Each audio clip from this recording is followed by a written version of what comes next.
Hello Trinidad, and welcome to Men's Health Clip Hour with your host Flavio Cardone. Today the program will be a bit different because I'm here alone, so I hope you will call and text and send us emails. The phone number is 628-4103, and you can text to 4103, and you can log on to 103fm.net, and from there you can send our messages. Our topic today is once again medical malpractice, because I'm here alone tonight. I'll be your only host, and that's my specialty. For those who don't know me, I'm Italian. I'm from Rome, and I'm both a lawyer and a doctor. I've been in Trinidad since September, and I will be here a few weeks more. So I'll be talking to you for 1 hour tonight. I hope many of you will call, so I won't end up speaking alone. So first, I had a request. So for a patient called Esther, get well soon. So our main topic is, of course, medical malpractice, which is when doctors make mistakes they could have avoided. And last week, my co-host Dennis Webster had asked me to give examples of medical malpractice. Well, I just had one right now.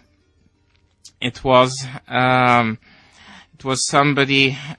patient who had some wounds, and they gave him antibiotics for 2 weeks, which could have caused a very serious infection in the intestine. They didn't give anything to protect the stomach. They told him to close the wounds instead of keeping them open.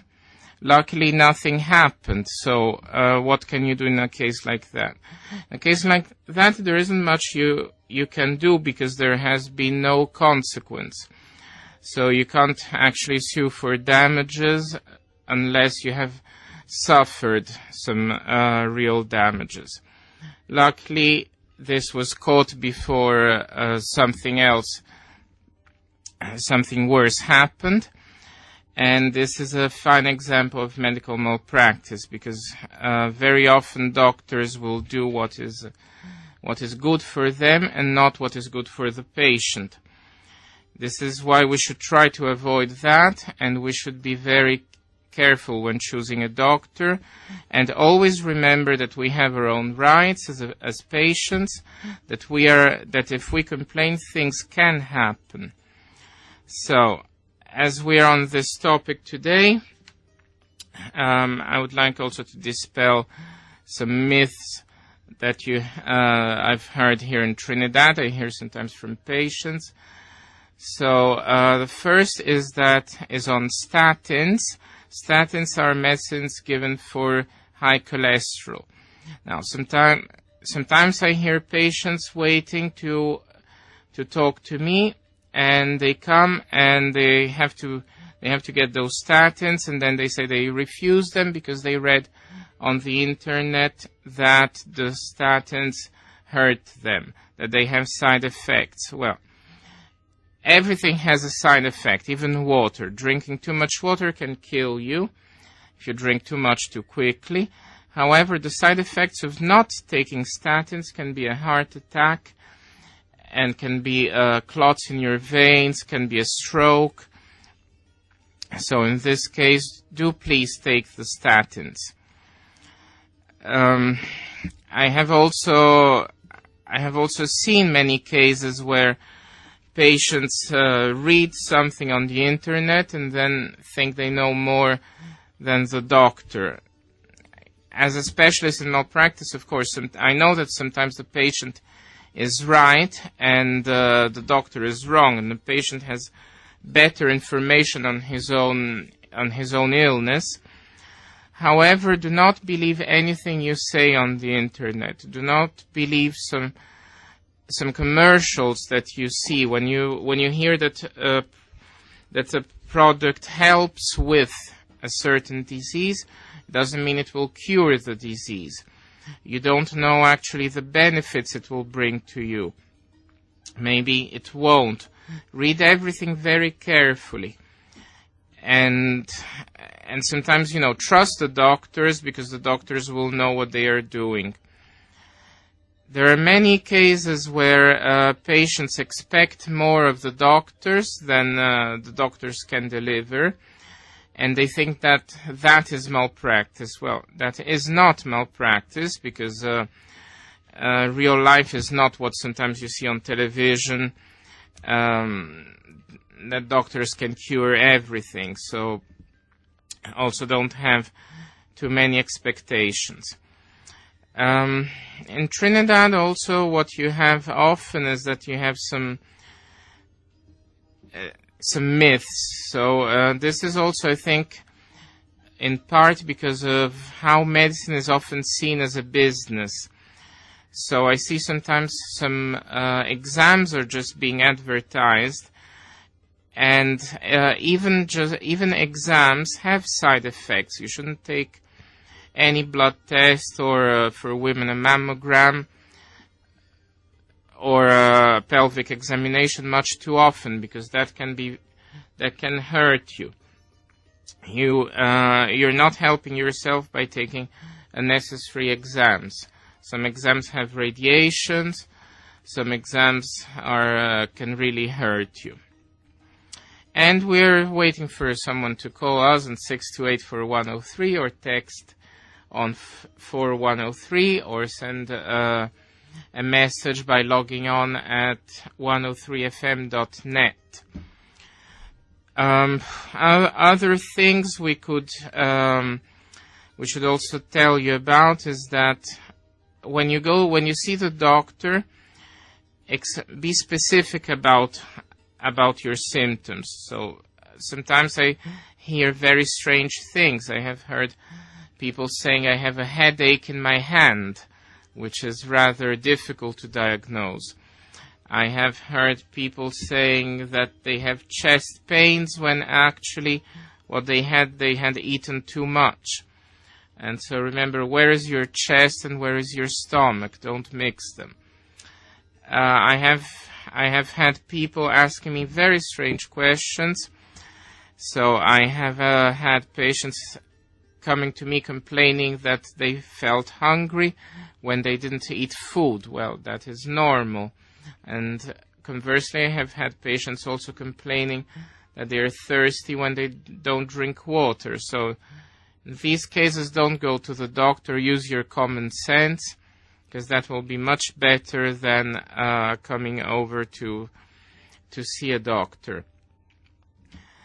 We should also be talking, as we are talking about medical malpractice, that one of the most important things, if you want to go and complain about your doctor, is that you must have proof of what you're saying. It's no use saying the doctor did something wrong and then having no way to prove. So in the case I mentioned before with the patient who had wounds that were kept closed when they should have kept open, we cannot now, there's no way even to prove anything because we do not have a picture of how the wounds looked at the moment they were taken care of. So try to document everything you can when you're in doubt, and keep a good record of everything. It's always, as we were saying last week, a good idea to take copies of everything.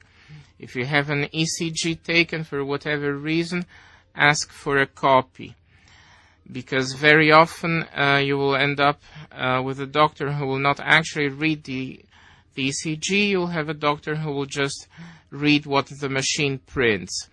So, for instance, I had people showing up with an ECG that the machine had printed old infarct, and these people were treated as if they had heart problems.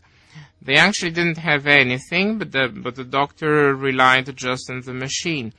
Then these people go through years of taking medicine which was not necessary and which may cause some harm.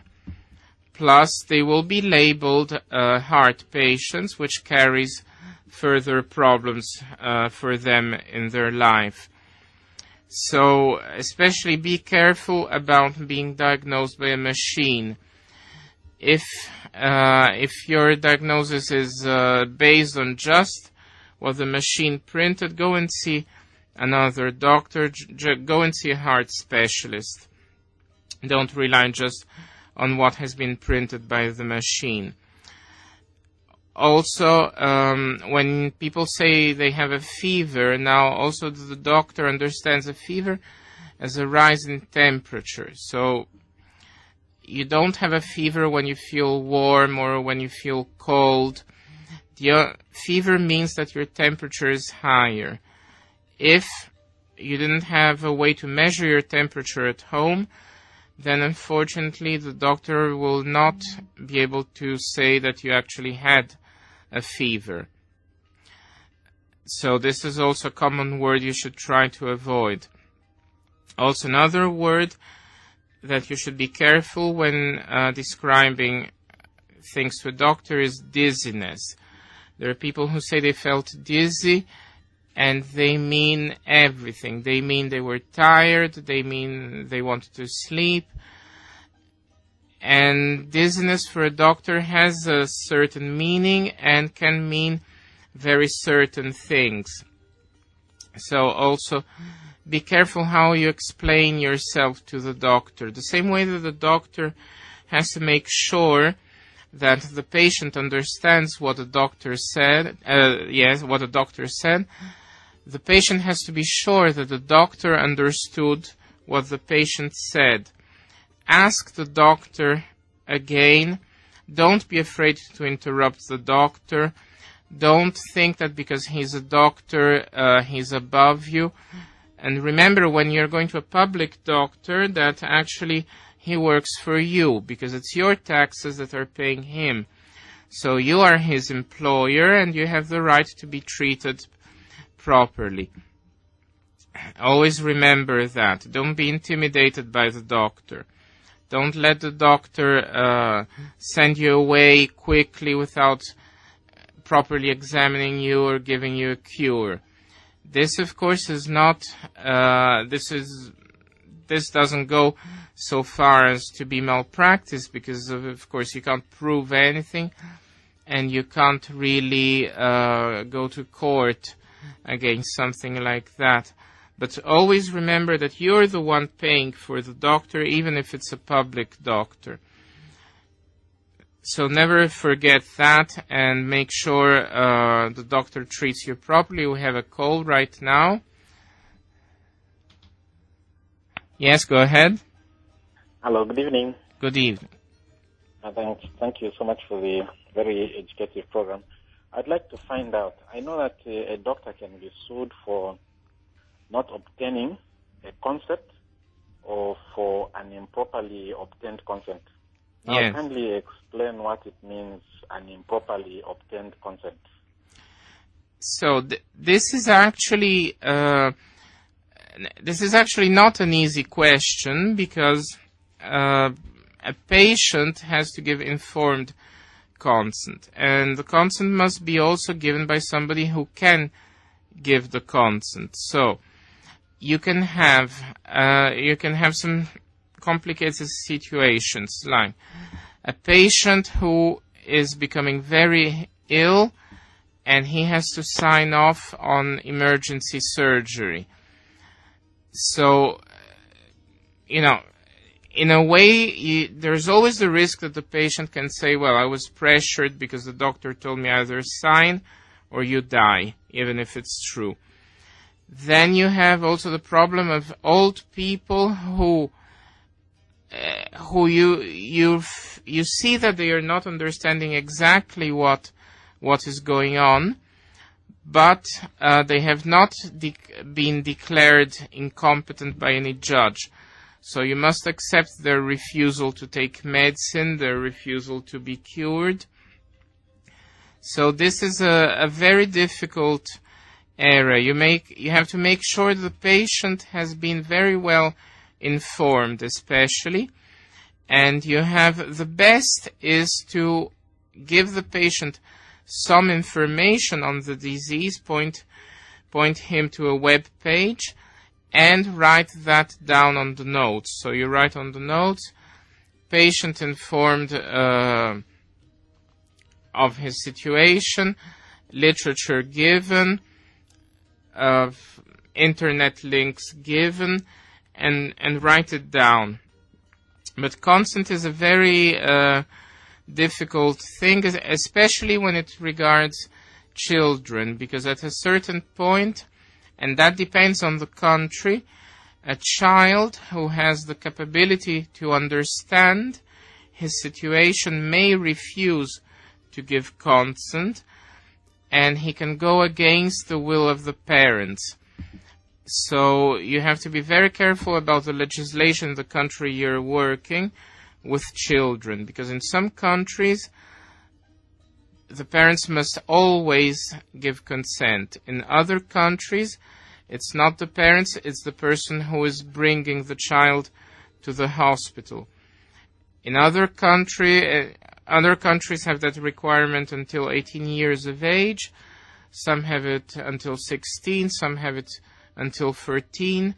Some allow the child to refuse, but not to consent.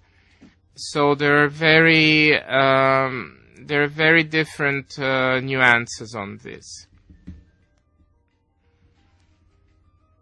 And now we'll take a break, and we'll come back shortly. And welcome back to Men's Health Clip Hour with your host Flavio Cardone on 103 FM. 103 FM, the first, the finest. You can call us on 628-4103, send a message to 4103, or log on to 103fm.net and send us a message. I'm answering questions on general health, especially on medical law. And for those who don't know me and didn't hear the first part of the program, I'm both a lawyer and a doctor, and I'm from Italy, now spending time in Trinidad.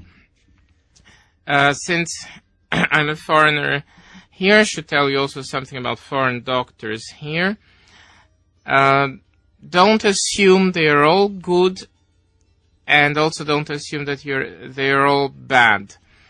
But just be careful, because you want a doctor who first, speaks English, which sometimes I have seen that there are some doctors who don't speak too well that language, and you want a doctor who is properly qualified. In any case, if you at any moment you feel the doctor is not treating you well, you should ask to stop the consultation, and you should ask for another doctor. You have the right to choose your own doctor.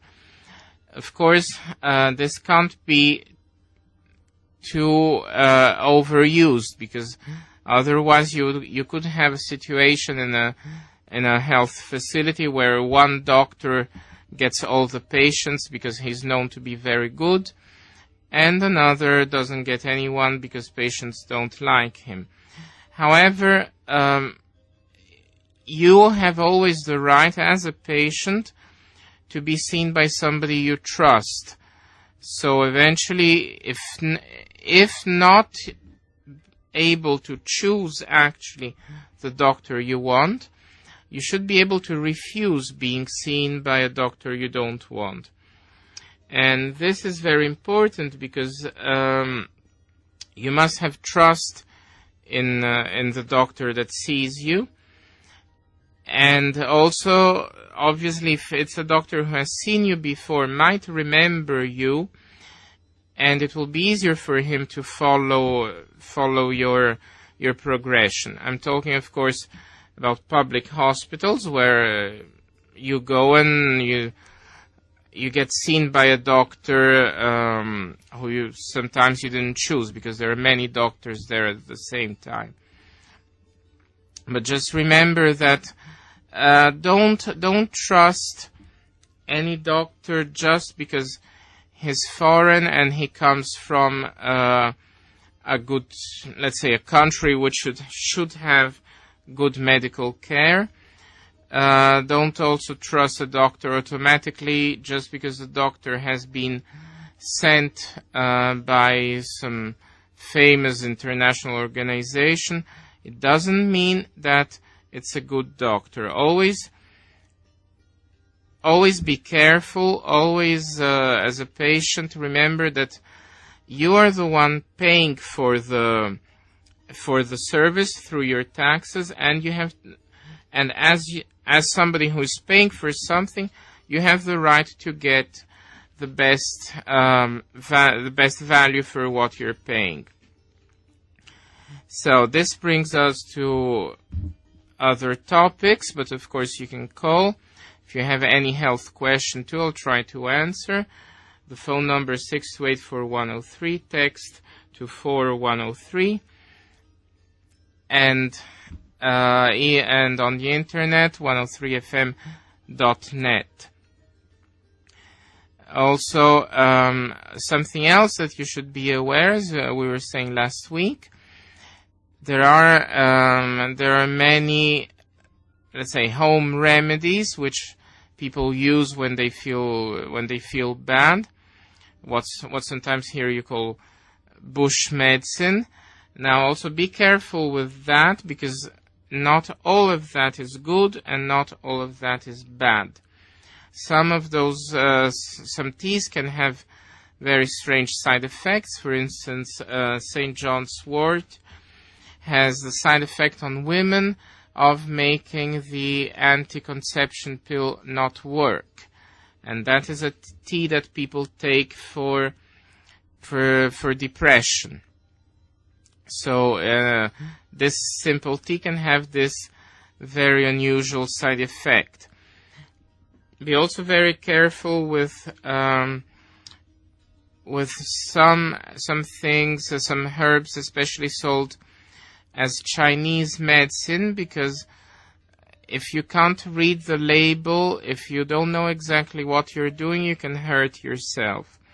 There have been many cases of teas that contained ephedrine, which is actually very strong medicine. It's a controlled substance in many countries in Europe, and you shouldn't just take it like that.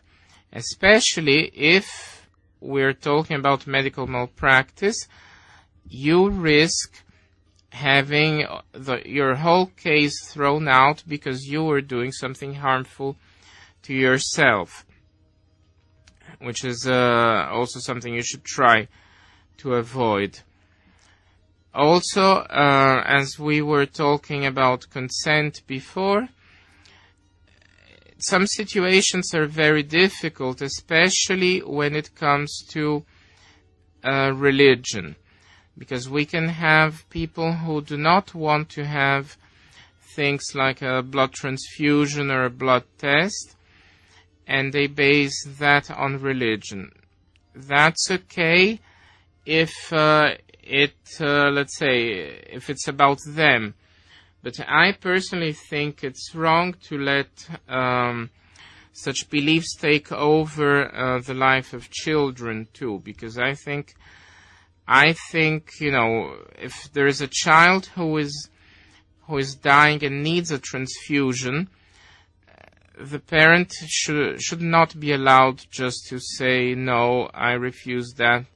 I refuse my child to have the transfusion, and I'll let my child die. To me, that's like, you know, the child is drowning, and you want to save the child, you want to jump in the sea to rescue him, and the parent says, no, don't rescue the child because I don't want to.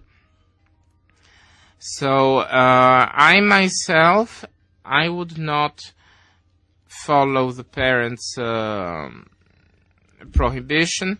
If the child is dying and the parent tells me not to give a transfusion, not to take care of the child, I would take care of the child and risk a malpractice suit, because I think doctors are there to save people, and I respect anyone's belief, but at a certain point, life becomes more important. And then the parent can take me to court and see what happens, but I could not in clear conscience just let the child die because the parent refuses certain medicine.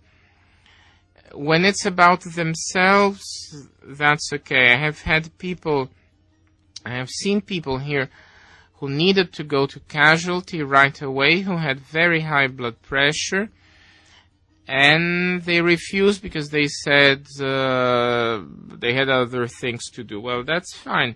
If you want to die, you want to have a stroke, you want to have a heart attack, you're an adult, you can do that. I always ask them to sign the medical history. I write there, aware of the risks and consequences, I refuse to attend casualty treatment.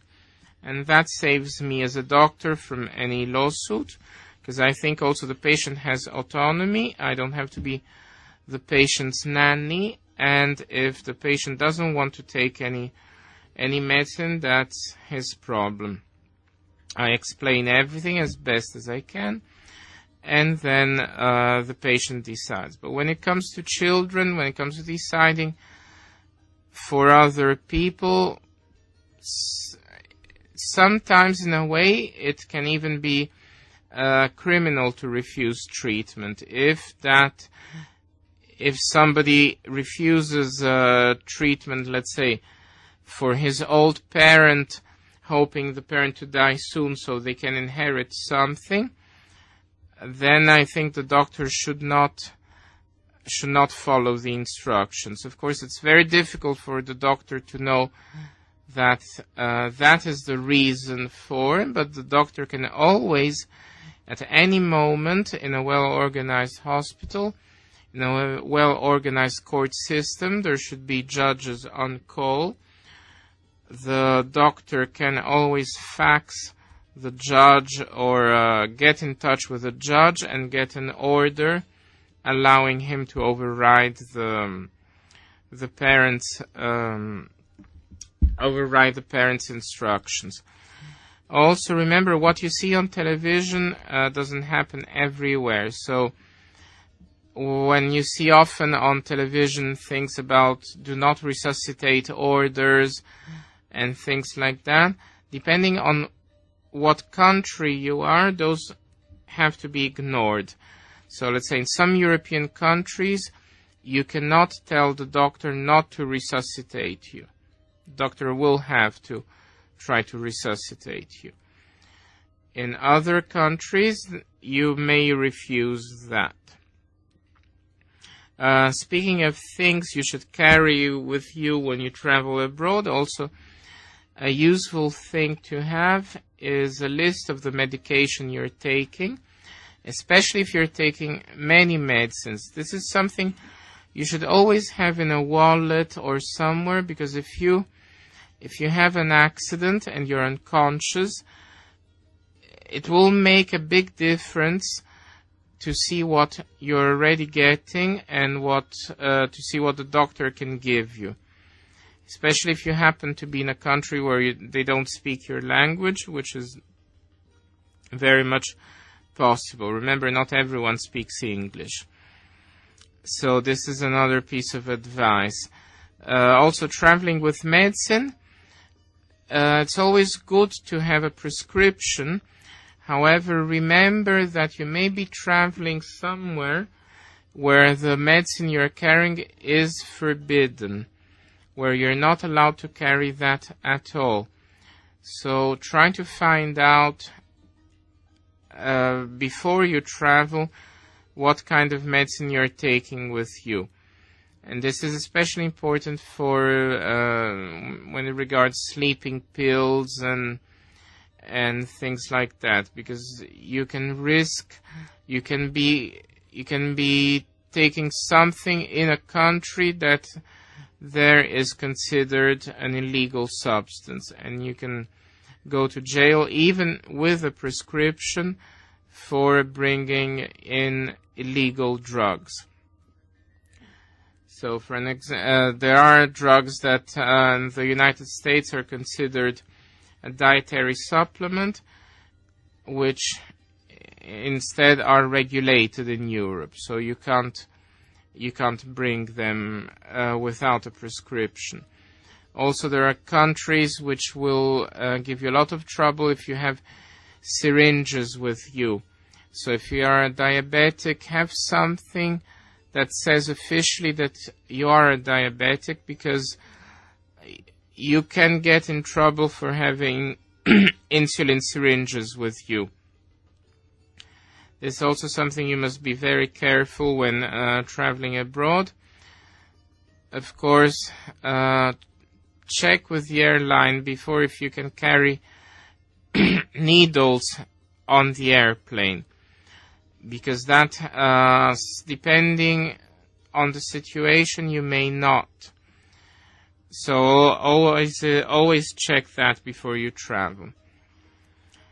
Also, speaking on international travel, something to remember is medical insurance, of course. However, depending on the country you are, that may not be needed. Depending on the country where you're traveling, everyone will be treated whether insured or not.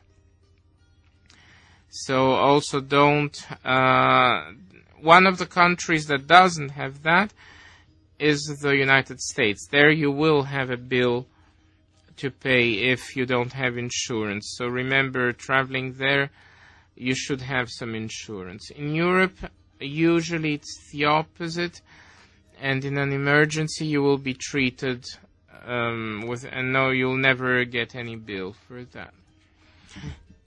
For any questions, you can call on 628-4103. We have a caller right now. Hello? Hello, good evening. Good evening. I wanted to also find out on the prescriptions. You've mentioned that the doctor has to explain in details what is on the prescription. Now, where does the pharmacist come? Does the pharmacist also take a responsibility on explaining to the patient the instructions on the prescription? Then the other question is, you said that the patients have the right to choose the doctor whom they want to be attended to. Do doctors also have that right to decide which patient to attend to? Thanks. Okay, so thanks for the questions. So you asked about the prescription. Well, the prescription is a bit complicated because here, as you know, patients don't get a box of medicine. They get a few pills in a plastic bag, and they don't come with the leaflet. So in Europe, in the United States, the leaflet will take care of a lot of the information.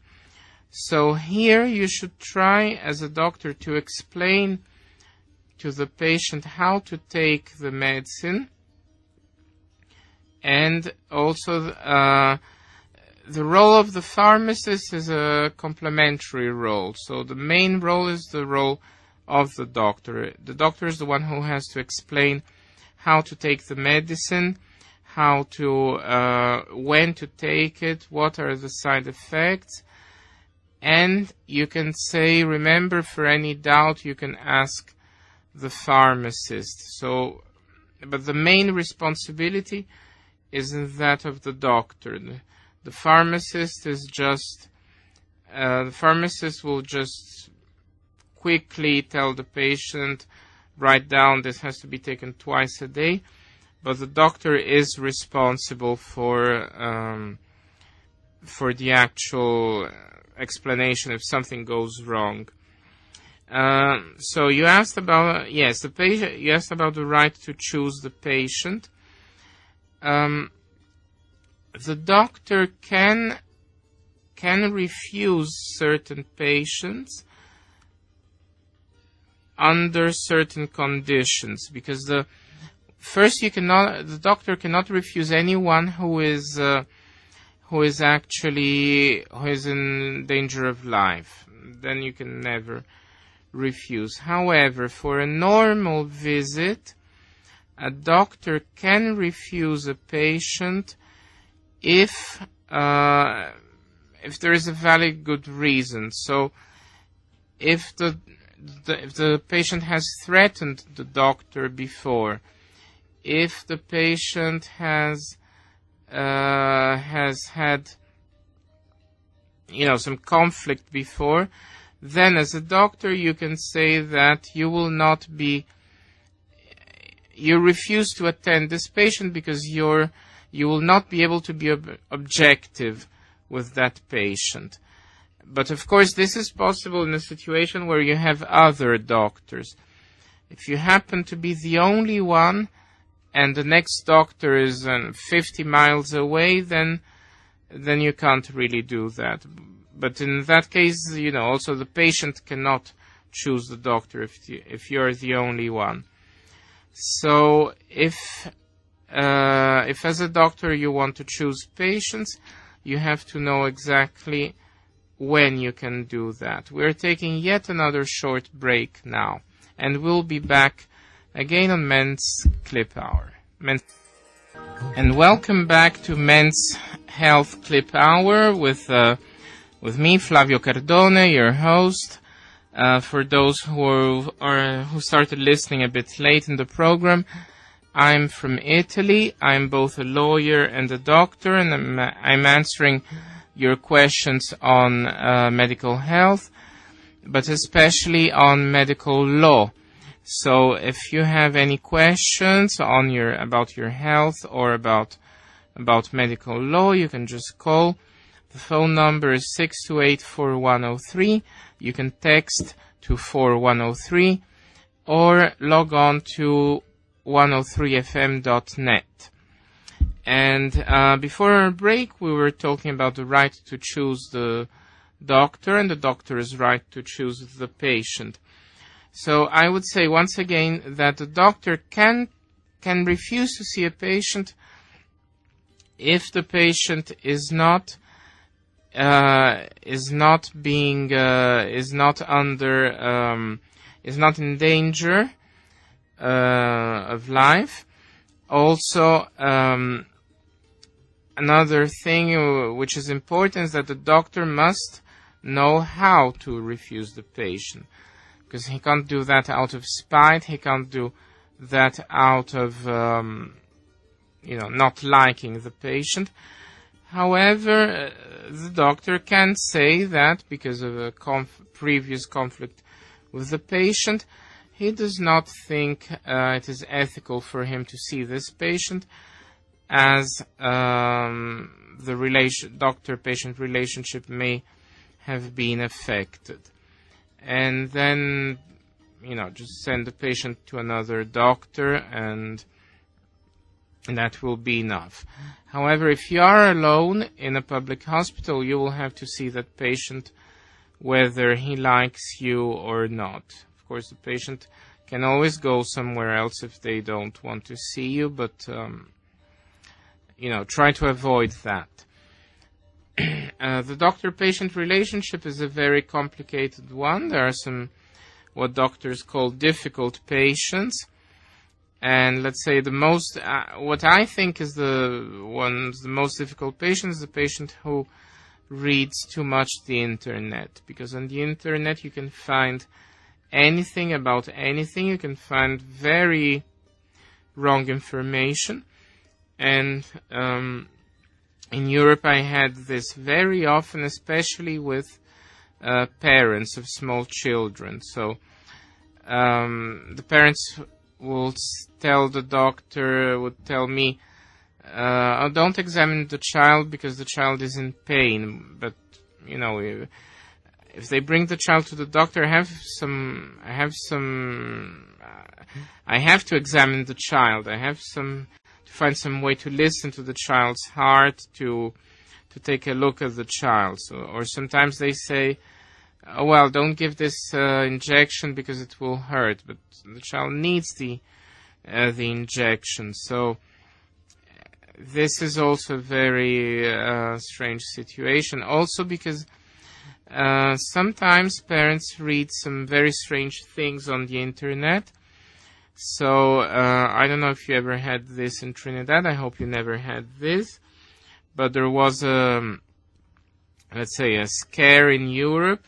There was a rumor that vaccines cause autism, which is complete nonsense.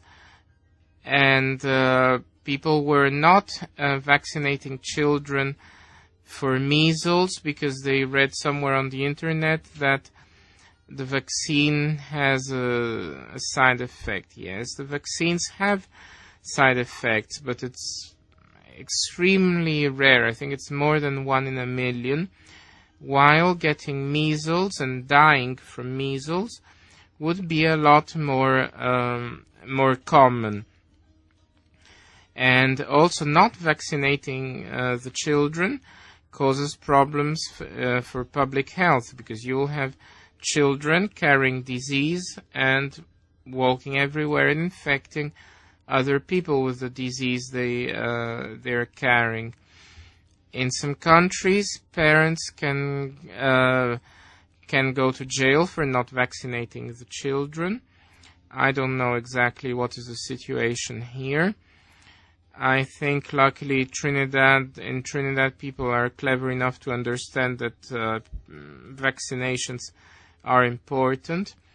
But there are some people who read on the internet this strange information, and then they think children should not be vaccinated. So, so this is a big problem, especially with parents, because they want to overprotect the child, and they believe what they read on the internet. Also, was another craze in Europe was the vitamin D. There are web pages say vitamin D cures cancer. Vitamin D will cure all kinds of diseases. However, vitamin D, if taken in excess, can cause your joints to stiffen, and what is mobile becomes rigid, becomes bone, and you can really hurt yourself if you take too much vitamin D. Vitamin D is probably not needed in Trinidad because this is a vitamin produced by our skin under the sun. And here you don't have a long winter like in Europe, so you won't have a lack of vitamin D. Also, another vitamin people should be careful about is vitamin A. Vitamin A also should not be taken in excess. So, if you read on the internet something about vitamin A being good for the skin, well, don't exaggerate with that, because vitamin A in excess can be very, very bad for your health. Vitamin C also can have some contraindications. Actually, vitamin C, dispelling another myth, vitamin C doesn't work for the cold. There have been tests. It has been proven that vitamin C does not work when you have a cold. And actually, in some cases, vitamin C taken in excess can cause kidney stones to get worse or even just to form. So don't start taking things on your own, even if you think they're harmless, or even if especially if there are things you just heard about them on the internet, or you saw some television program. As we have even here on this radio station, when we begin our program, we always say, consult your medical practitioner before taking any medicine. Do not delay any treatment because of what you hear tonight on the radio. So, I mean, I'm telling you the same, you should be seen by a proper doctor. Don't just believe anything you hear on the internet, because even when you read on a newspaper, studies have shown that, let's say, a certain medicine will help with cancer. But, studies have shown you have to read the source, you have to read what kind of study it was, who paid for the study, who really was involved in the study. What did the study actually show? Because not all studies are proper randomized controlled trials. Some of these studies are just, a few people, or even they are studies in vitro, which means studies in not taken in live people, studies that are just taken in test tubes, and then nobody knows if they're going to actually work with people or not. So when you read that studies have shown that, I don't know, something like, peaches are good for cancer, think about it first, and don't just follow blindly what you hear on the news, because sometimes it's not so simple. And we have our last 10 minutes on the program, more or less. If anyone wants to call, 628-4103, or send a message to 4103, or log on 103fm.net. So, what else can I tell you tonight? Well, as it's the night and people can have sleeping problems, I will tell you something about sleeping pills. Some of them, you have to know which ones you're taking, if you're taking any. Some can be very addictive, while others can be interrupted with no problem. Other ones, you have to interrupt them slowly, because if you stop them right away, you can have very strange side effects. So be careful of what you're taking to sleep. The signs of addiction to sleeping pills, well, the classical sign is if you are needing more and more of the same pill to sleep. So that means you should stop them, or at least try to reduce them. Also, if you find yourself desperate because you don't have your sleeping pills one day, that's a very bad sign too. So always be careful. When a doctor gives you some sleeping pills, you have to ask them what are they giving you, because there are some pills that you cannot take for more than 15 days, while others can be taken for a very long period. It also depends on the age of the patient. So when you having sleeping problems is of course important. If you tell the doctor you can't sleep and the doctor doesn't tell you anything about that, that's also something that's not the sign of a good doctor, because a good doctor should also take care of your sleeping problems. So even if just to give you tips on how to sleep properly, so don't eat too much when it's too late in the night, because then you'll have a troubled sleep. Your digestion will be bad. And we have a call right now. Yes, go ahead, caller. Hi, good morning. Good night. Good night. Hello? Hello, yes, I'm here. Hi, I'm asking a question about in relation to psychiatry and law. Yes? If someone has to, in terms of giving consent for treatment, if someone has like mental health issues such as depression and anxiety, but it's not diagnosis such as psychosis, how will the doctor manage that, the specialist? Thanks, I'll listen off there.